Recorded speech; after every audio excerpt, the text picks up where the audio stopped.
class, today we're going to continue on with chapter 5 with our appendicular skeleton. We focused a lot on our shoulder girdle and our upper arms and our hands in the last lesson.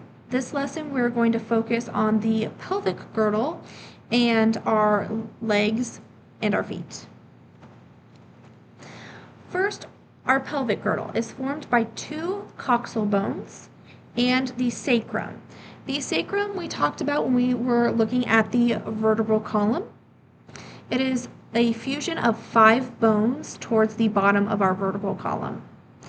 Oftentimes, we call coxal bones hip bones. One thing to note is that the pelvic girdle that we're talking about in the pelvis are two separate things. Our pelvic girdle is composed of our 2 hip or coxal bones, including our sacrum, whereas the pelvis includes those bones in addition to the coccyx. Another thing to note is that the bones of the pelvic girdle tend to be very large and very heavy, and they are going to attach at 2 points.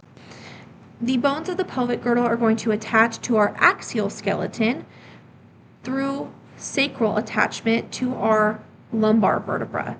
This typically occurs at our L5 vertebra, or lumbar 5.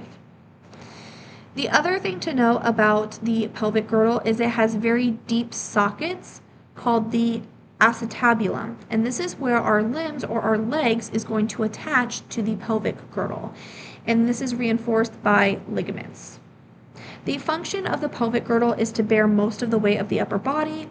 It also functions to protect reproductive organs such as ovaries, the reproductive tract of a woman, such as the uterus, and even male reproductive organs. It also protects the urinary bladder and parts of the large intestine. The coxal bone, or hip bone, is actually composed of 3 pairs of bones that have been fused together. Those 3 bones are the ilium, the ischium, and the pubis. The ilium, also called the ilia, are very large and they tend to flare out, and they form most of the hip bone that we recognize. It actually connects to our sacrum posteriorly or behind at something called the sacroiliac joint. I do have a picture coming up where I can show you this joint. The ischium is called our sit-down bone because it forms the most inferior, so inferior means our below, part of our hip bone or our coxal bone. Last but not least, we have our pubis, which is our most anterior, or remember anterior means to the front, part of our coxal bone. Here we have an overall picture. The first thing I'm going to point out is the sacrum. The sacrum we've talked about again in our vertebral column. We said how it is 5 vertebrae that have been fused, and below our sacrum is our coccyx or our tailbone. Our bony pelvis, though, we're going to focus on is our coxal bone because that's the new bone that we have now added. Again, this is commonly called our hip bone. We have 3 things: ilium, pubis, and ischium. Ilium, notice that it forms a big majority of our hip bone, and oftentimes this is what you're feeling when you feel your hips. Our pubis, again, is the most anterior part, and then our ischium is the most inferior, and it kind of branches down. This is the part of the bone down here that we're sitting on. The sacroiliac joint is where our hip bone tends to connect to our sacrum, and the part of our hip bone that connects is our ilium. So this is why it's called a sacro, so sacrum, iliac for our ilium that connects. Last but not least, we have this big, huge hollow part in our hip, and this is called the acetabulum, where our femur attaches. Here is another view. Again, we have our ilium, our acetabulum, our pubis, and then our ischium. Before we move on, I do want to note that the pelvis or pelvic girdle is divided into 2 main regions. The first one is the false pelvis, and the second one is the true pelvis. The false pelvis is superior or above the true pelvis and medial or towards the middle of the flaring parts of your ilium. So here in green is our false pelvis. And again, it includes all of the ilium. It also includes the spot above our true pelvis. Over here, this picture, our false pelvis is everything in red. Our true pelvis, though, is actually the hole that we see, and it is surrounded by bone. It lies inferior to the flaring parts of your ilia. And here, our true pelvis is in yellow. Over here, our true pelvis is this hole that we kind of see between our coxal bones. The true pelvis is actually very important to note because in women, it must be large enough for childbirth. If the child is measuring very big and you tend to be on the smaller size as a woman, if your child is too big, it might not fit through your true pelvis. And so when this occurs, the doctors are going to start looking at possibly doing a C-section in order to deliver the child because it is both safer for not only the mother but also for the baby. That brings us to what is the difference between a male and a female pelvis? Usually when they have remains, one of the ways they can identify if somebody is a male versus female is by looking at the pelvis. I'm going to list several ways that the female pelvis is different from the male, and then we're going to look at this using a picture. First, the inlet, and when I say inlet, I'm talking about the true pelvis. The true pelvis for a female tends to be larger and more circular, again, to allow for childbirth. On a whole, the female pelvis bones tend to be shallower. They also are lighter and very thinner than a male. The ilia, remember those hip bones, are going to flare more laterally. So we see women's hips tend to be wider, curvy hips. The sacrum is shorter and less curved. And last but not least, that pubic arch tends to be more rounded. And that's just because of the angle of the pubic arch is greater. How does this look in a picture though? The picture on the top is illustrating a male. The picture down here illustrates a female. The first thing we talked about was the inlet. Over here in the male, the inlet of the true pelvis, notice it tends to be shorter than if we were looking over here at the female, where the female is more rounded. The other thing we talked about a lot was the ilia.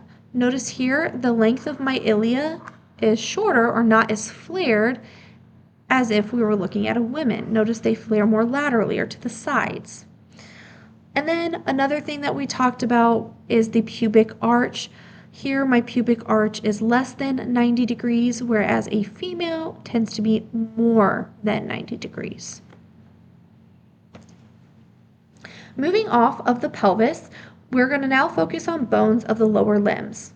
The main function of bones in the lower limb is to carry our total body weight when we are erect. And when I say erect, I'm talking about when we are standing. Bones that are going to form three segments of the lower limb.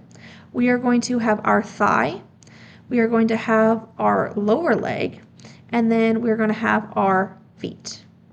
These bones tend to be thicker and stronger than the bones that we see in our upper limbs. First, we have the femur. This is commonly called the thigh bone. It is the heaviest, strongest, and longest bone in the body. It has two articulation points, which means this bone joins to something at the top and it joins to something at the bottom. Our proximal end articulation occurs at our hip. So our thigh bone is going to connect to our pelvis through an attachment. The ball-like head of our femur is going to attach to the acetabulum of our hip bone. And that's because our femur tends to have, it's a ball and socket joint. It has a lot of areas of rotation. At the distal end articulation, this is going to be where it attaches to our lower legs. at a point called the lateral and medial condyles are going to attach to the tibia, which is actually your shin bone in the lower leg. Another thing to note is that anteriorly on the distal femur, so towards the bottom of the femur, there is a surface called the patellar surface, and this is actually where we form the joint for our patella or our kneecap. Here's a picture of our femur. Up here, we said we had the head.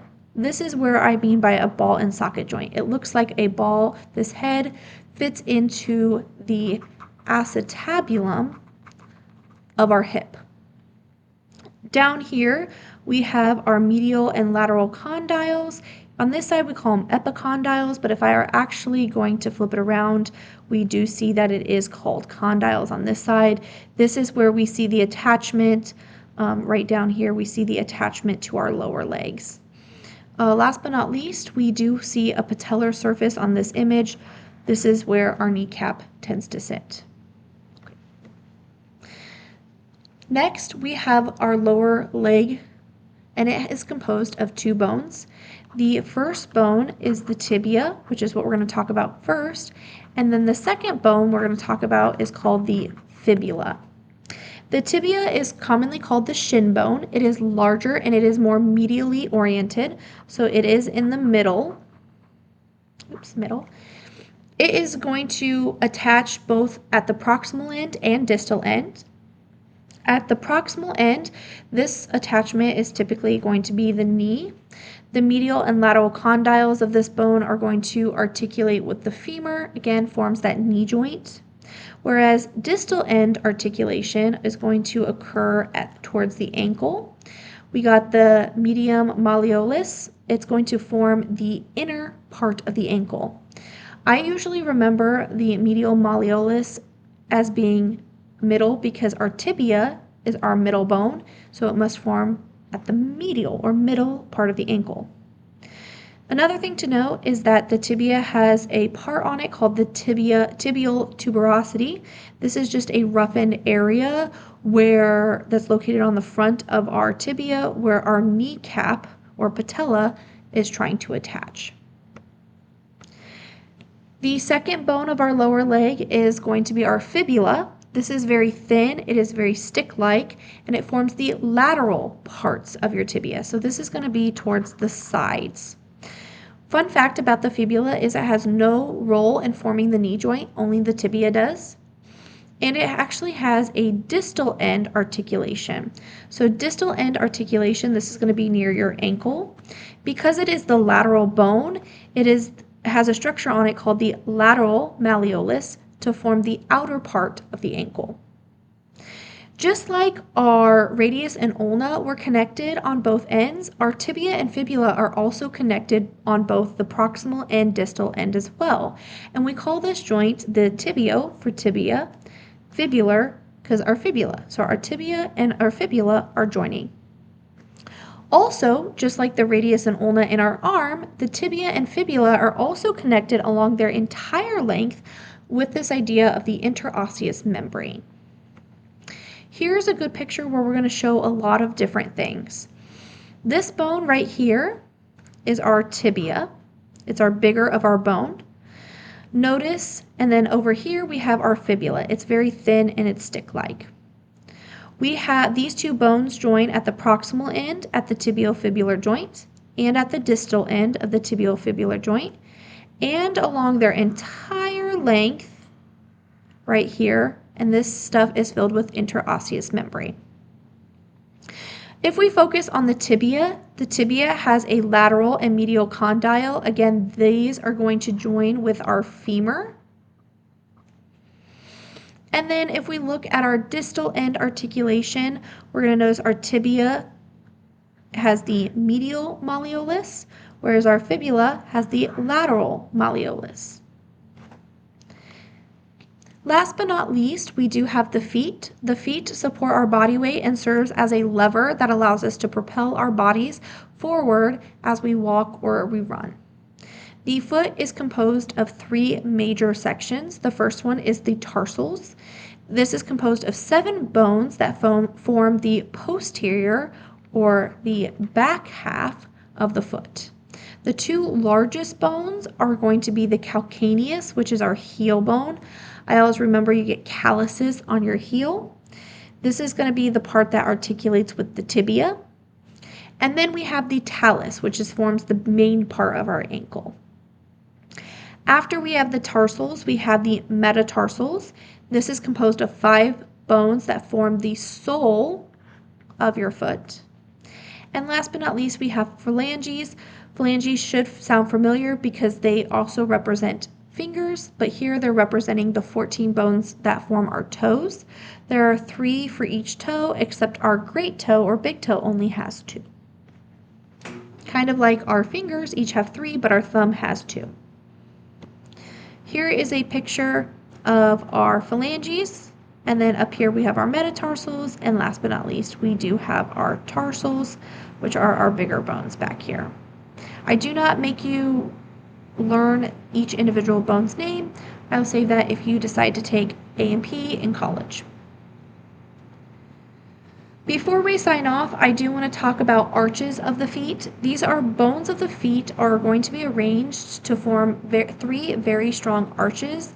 There are going to be 2 longitudinal arches and 1 transverse arch. You have probably heard people talk about arches if they tend to have sore feet or if they're a runner, and they are pretty important. Ligaments are going to bind our feet bones together. And then the tendons of the foot muscles are going to help hold those bones firmly in an arch position, but still allow ourselves to give a certain amount of give or springiness. Oftentimes, if you do not have a firm arch position, you are said to have weak arches or fallen arches. This typically gives someone a very flat-footed look. Now, oftentimes you might not see any symptoms if you are flat-footed, but sometimes it can lead to pain in the arch or heel. Or you might also feel pain in your knees, hips, or back because of the misalignment that's going on in your lower limbs. And that's the end of today's lesson. If you have any questions, please make sure you ask, and I hope you guys have a great day.